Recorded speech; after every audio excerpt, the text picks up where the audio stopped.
Sok, mulai.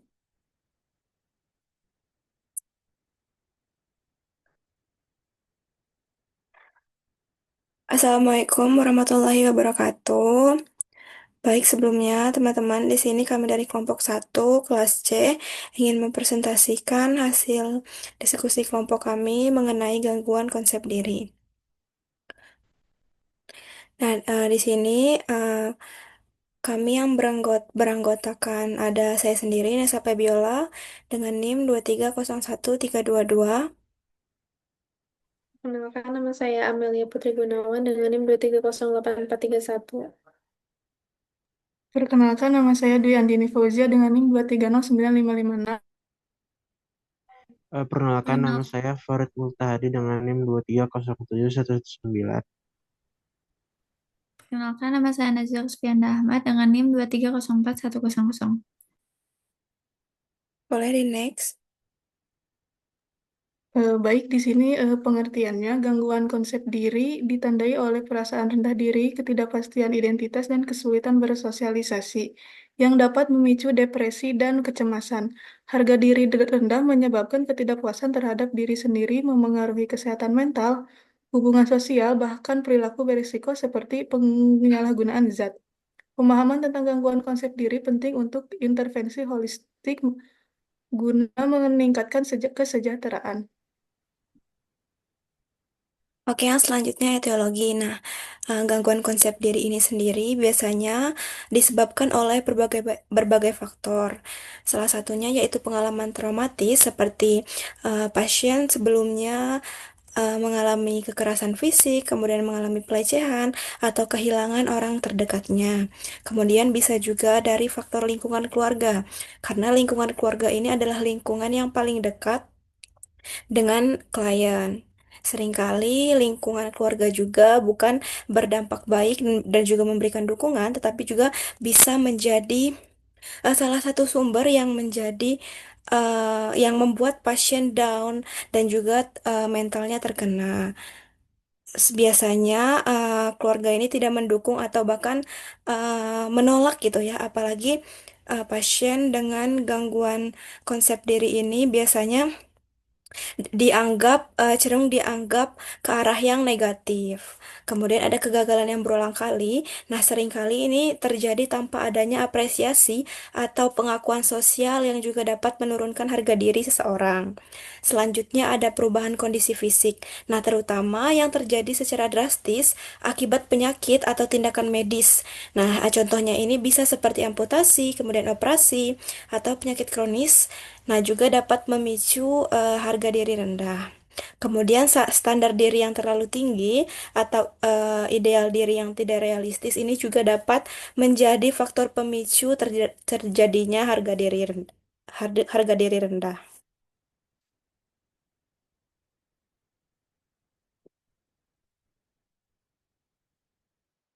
Nah, selanjutnya di sini ada tanda dan gejala dari si konsep harga diri rendah ini. Gangguan citra diri. Yang pertama ini ada harga diri rendah. Nah, ditandai dengan keyakinan bahwa diri tidak berharga. Gejalanya itu meliputi menghindari kotak mata, berbicara pelan, menarik diri, self-talk negatif, sulit menerima pujian, sensitif terhadap kritik, dan sulit menetapkan batas pribadi. Yang kedua, ada gangguan citra tubuh, yaitu persepsi yang negatif dan tidak realistis terhadap tubuh sendiri.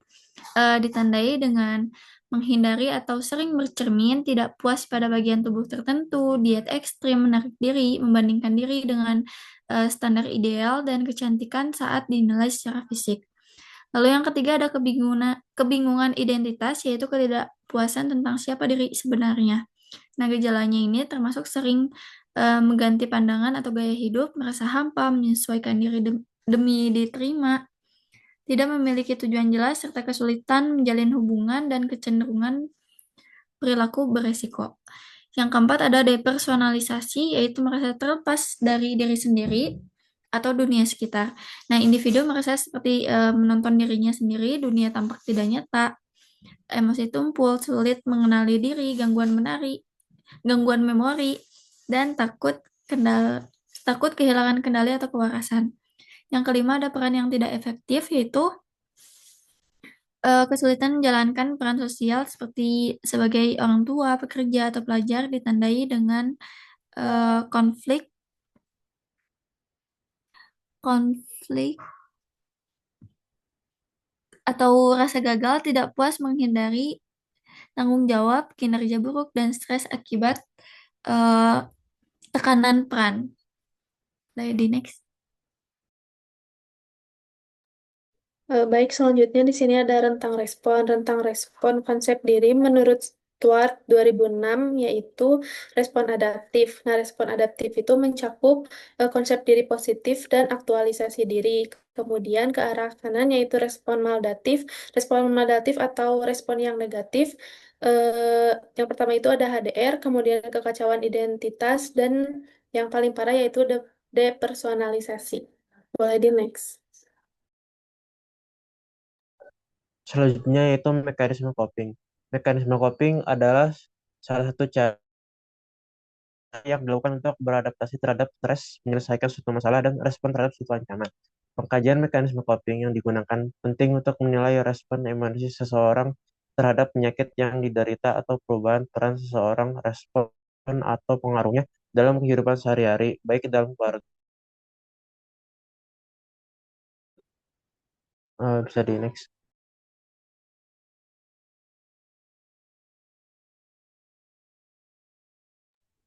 Jadi Baik, kesimpulannya yaitu gangguan konsep diri ditandai dengan persepsi negatif terhadap diri, harga diri rendah, dan kesulitan sosial. Penyebabnya meliputi trauma dan tekanan sosial, intervensi keperawatan seperti afirmasi positif, terapi kognitif, dan dukungan sosial membantu pemulihan, meski penanganan jangka panjang tetap dibutuhkan.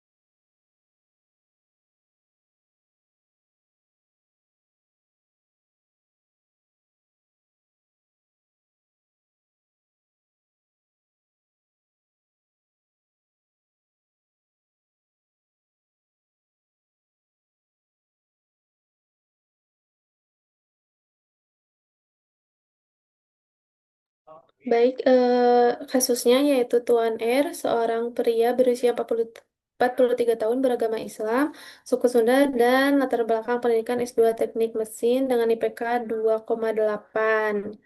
Boleh ke bawah, ke alasan masuk ke rumah sakit. Nah, alasan masuknya yaitu klien sudah 7 bulan di klinik Nur Ilahi Asarin Garut.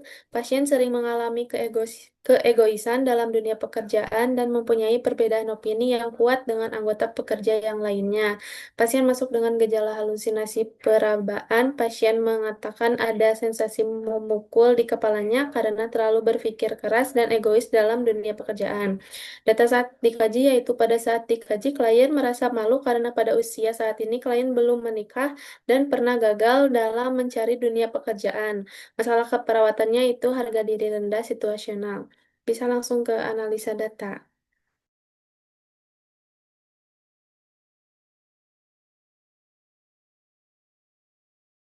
Baik, berikutnya ada analisa data. Yang pertama itu di data subjektifnya itu, klien sering menerima kekerasan verbal dalam dunia pekerjaan seperti mendapat penghinaan pada pekerjaan sebelumnya dan tekanan psikologis yang menyebabkan depresi pasca kelulusan. Klien mengatakan bahwa dirinya minder karena belum menikah. Klien merasa tidak berguna, malu, dan tidak percaya diri. Di- eh, Diagnosa objektifnya yaitu klien dapat Deadline dapat mengalami depresi ketika gagal dalam mencari pekerjaan setelah lulus S2 dengan IPK 2,8, dipecat dari pekerjaan karena sikap egois, dan klien depresi karena gagal menikah.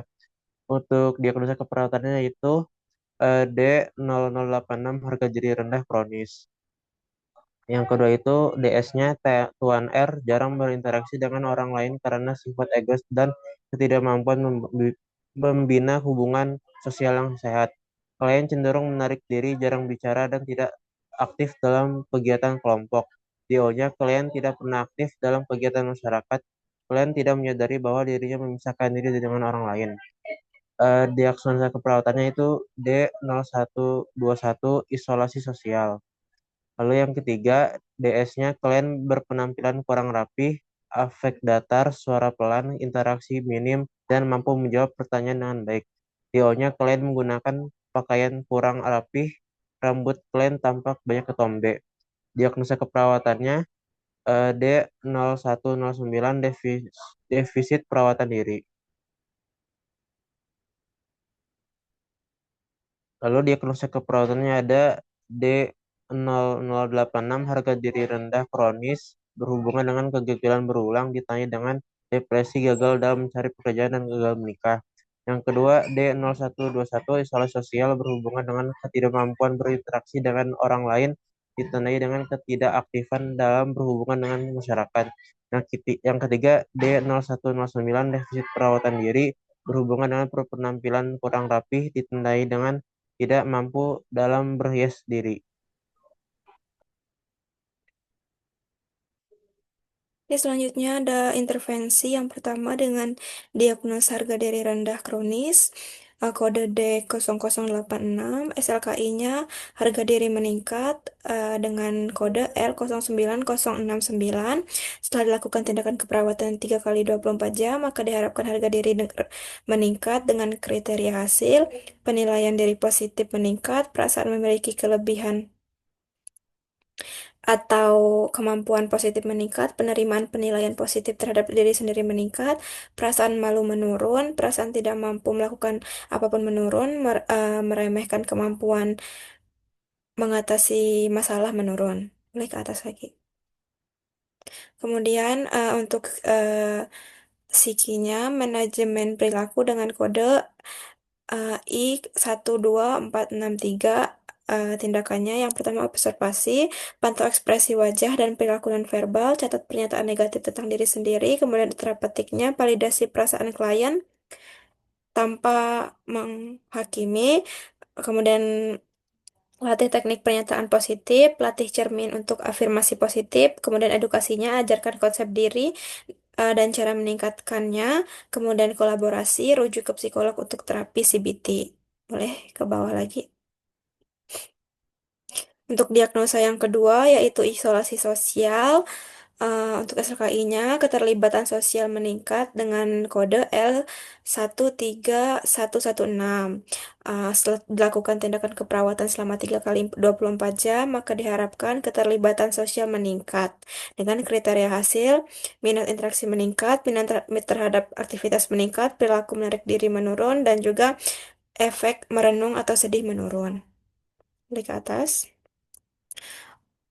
Untuk intervensinya yaitu promosi sosialisasi dengan kode I13498. Tindakannya observasi, identifikasi kebiasaan menghindar, dan juga waktu paling aktif.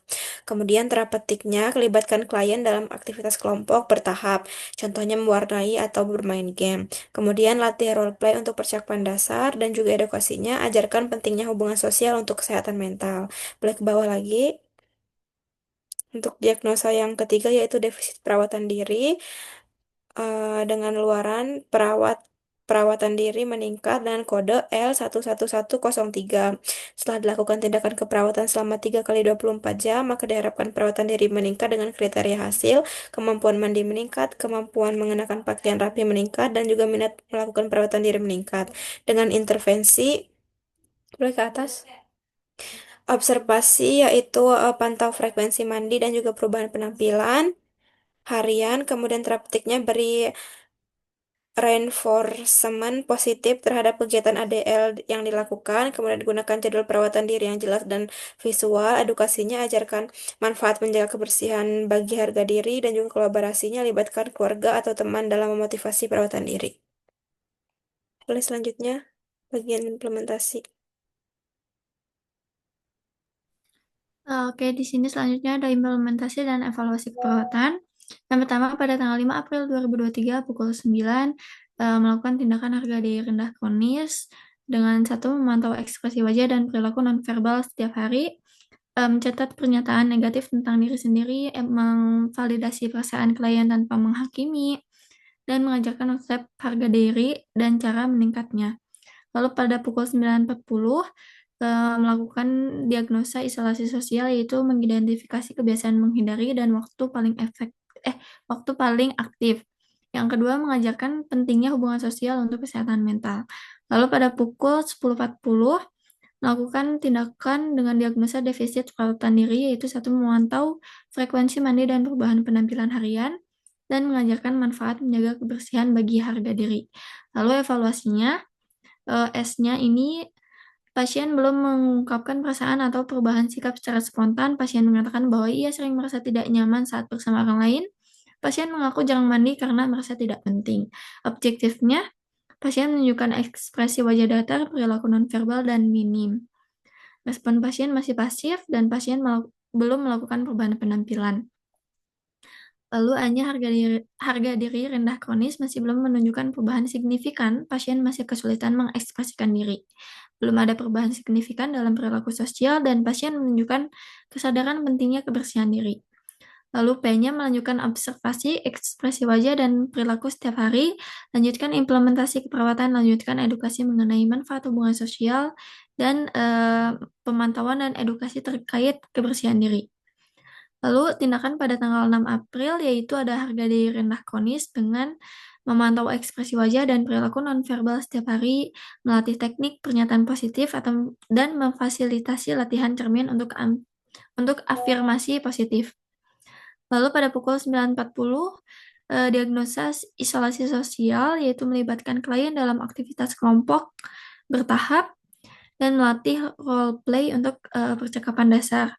Lalu pada pukul 10.40, melakukan tindakan defisit perawatan diri, yaitu memantau frekuensi mandi dan perubahan penampilan harian, memberi reinforcement positif setelah kegiatan ADL dilakukan, menggunakan jadwal perawatan diri yang jelas dan visual, dan libatkan keluarga atau teman dalam memotivasi. Lalu evaluasinya, S-nya pasien mengatakan merasa kurang percaya diri dan sering berpikiran negatif tentang dirinya, mengatakan merasa lebih nyaman saat diajak aktivitas kelompok, dan sedikit termotivasi untuk mandi. Lalu objektifnya, pasien mulai mencoba teknik pernyataan positif meskipun masih ragu-ragu, mengikuti latihan afirmasi cermin dengan arahan ekspresi wajah, namun masih lebih terbuka saat diberi dukungan, dan pasien mengikuti aktivitas kelompok seperti role play sederhana, ekspresinya masih datar, tampak sedikit peningkatan dalam penampilan. Lalu A-nya, harga diri pasien masih rendah, namun terdapat tanda-tanda awal keterlibatan dalam intervensi positif. Terdapat peningkatan motivasi dalam perawatan diri, dan P-nya, lanjutkan pemantauan ekspresi wajah, perilaku nonverbal, lakukan penguatan saat pasien mencoba berpikir positif, penguatan saat pasien mencoba berpikir atau bertindak positif, pemberian reinforcement positif setelah kegiatan ADL, lanjutkan implementasi sesuai rencana. Lalu pada 7 April, melakukan diagnosa harga diri rendah kronis dengan memantau ekspresi wajah dan perilaku nonverbal setiap hari, melatih teknik pernyataan positif, fasilitasi latihan cermin untuk afirmasi positif pada pukul 9.40 dengan diagnosa isolasi sosial, yaitu melibatkan klien dalam kelompok aktivitas bertahap, melatih role play untuk percakapan dasar. Lalu pada pukul 10.40 defisit perawatan diri, yaitu memantau frekuensi mandi, perubahan penampilan, memberi reinforcement positif, menggunakan jadwal perawatan diri yang jelas, dan libatkan keluarga teman dalam membangun motivasi. Dan evaluasinya, S, pasien mengatakan mulai bisa melihat hal-hal baik, mengatakan bisa berinteraksi, mengatakan sudah mandi dan berganti pakaian. Objektifnya, pasien tampak lebih responsif terhadap interaksi. Pasien mulai mengikuti aktivitas kelompok dan melatih role play dengan kalimat pendek. Dan pasien tampak bersih, berpakaian rapi, dan mengikuti jadwal perawatan diri. Lalu A-nya, harga diri pasien menunjukkan peningkatan, kemampuan interaksi meningkat, pasien menunjukkan peningkatan kemandirian dalam perawatan diri. Lalu P-nya, evaluasi lanjutan kemungkinan mencapai kemandirian dalam pembangunan citra diri. evaluasi berkelanjutan kemandirian pasien dalam ADL, dan pertahankan penggunaan jadwal perawatan diri.